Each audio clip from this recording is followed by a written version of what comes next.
Okay, so I think I left off at like my birthday, right? So March 7th, I'll insert pictures like so you guys can see like I'm not lying, right? And I also have text messages where he tells me to like point my camera against the wall. I'll just insert that right here.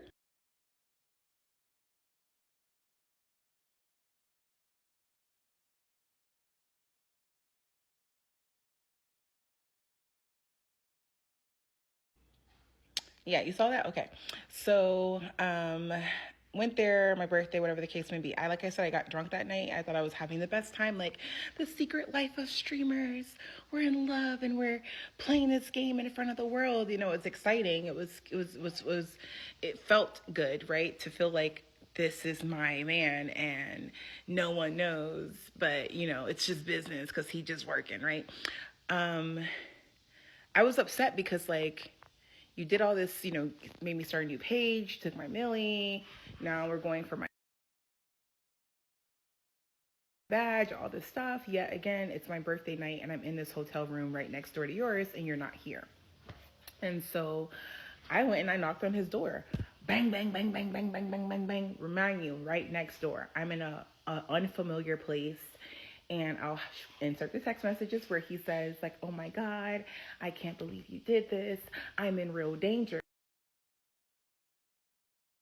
So again, I'm thinking I'm dealing with Big Meech, like I'm dealing with like Ghost or Tommy, you know, someone from the streets, you know what I'm saying, the Godfather. So I'm like, oh my God, like I'm so sorry, like I didn't know that. Like if you had told me that you were really in these streets, I would have moved differently.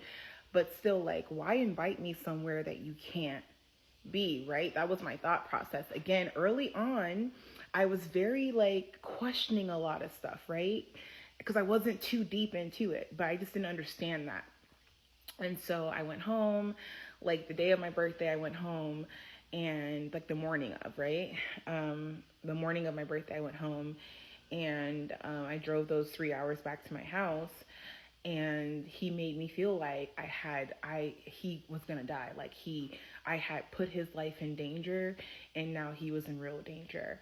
And I'm like, I'm apologizing, right? And this is where I, looking back, it starts with little things like this where I feel like he was testing me to see if I would apologize or what my character was. And I'm always like, oh my God, I didn't mean, like with anyone, I never want to upset anyone or make anyone angry or put them in danger, of course. So I was like, I'm so sorry. Now I'm apologizing for things that, I mean, quite frankly, you shouldn't have brought me there if it was too hot, right? Like it really wasn't that deep. You could have just said it's not safe and I would have stayed put. Um, but yeah, so after my birthday, I ended up going back and we were still talking, wherever the case may be. It was a lot of talk about him coming, a lot of broken promises and him not showing up. And so that was just like the beginning, right? So he did end up coming here. He was staying at a hotel in Atlanta called the International Hotel of Buckhead, Intercontinental of Buckhead. And so while he was staying at the hotel, he told me that his house that he had here in Atlanta was being renovated, right? And so I was under the impression that, you know, he had a house here and it was just being renovated. So he had to stay in this hotel. And this hotel in Atlanta, pretty sure you guys can look it up. It's extremely expensive, right? Like it's not like. Okay, so then at this point, like now that he's in Atlanta, I would say this is where like I started to notice that the way that he was talking to me before he got in my city was different than the way that he was talking to me when we first started dating. Like it was all loves and bays. Now all of a sudden it changed to bitch, right? And then he would say like, "Oh, if I can't call you bitch, if I can't call you bitch, you ain't mine," right? And so I was like, okay, maybe this is just like street lingo, right? Like maybe this is it. But he started like spazzing out over small things, like little small things that I just didn't understand. And you can clearly see in these text messages that I didn't understand why he was like so like, I'm so sorry. Okay, so You see how he now has started spazzing out. And that incident was all about me saying that I called him because we were all looking for him. He was like, you take every opportunity to say that we talk off the app. I never said I called this man's phone. I used to always say I called him on Instagram. Yeah, I called his Instagram because I knew the game. So early on, he started conditioning me not to even say that I had his number, right? Because you saw how he spazzed out. So I remember moving forward, like that made me kind of weary. And then this is where the other girls start to pop up into the situation, right? So in part 3, is it part 4? I think this is part 3. In part 4, we're gonna hit the list, right? We're gonna hit the tree. There's about 20 people in this tree that is important in this story. This is going to lead into all the cult mentality and how he turned us against each other, as well as touch on the abusive part, because in between some of these names is where he put his hands on me.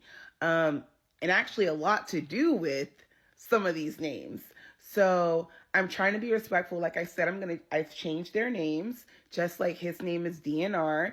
I've changed a lot of these women's names, all of them really, except for mine or one more other. But hey, one more other person, but she talked to my child, so I don't believe I owed her any respect. But I have a list. So that's what we're going to hit next, is the list. Because again, guys, I want to stress, I was under the impression that I was the only one. I can show you a bunch, 1,000 text messages where this man says he loves me. You're my queen. I'm only in love with you.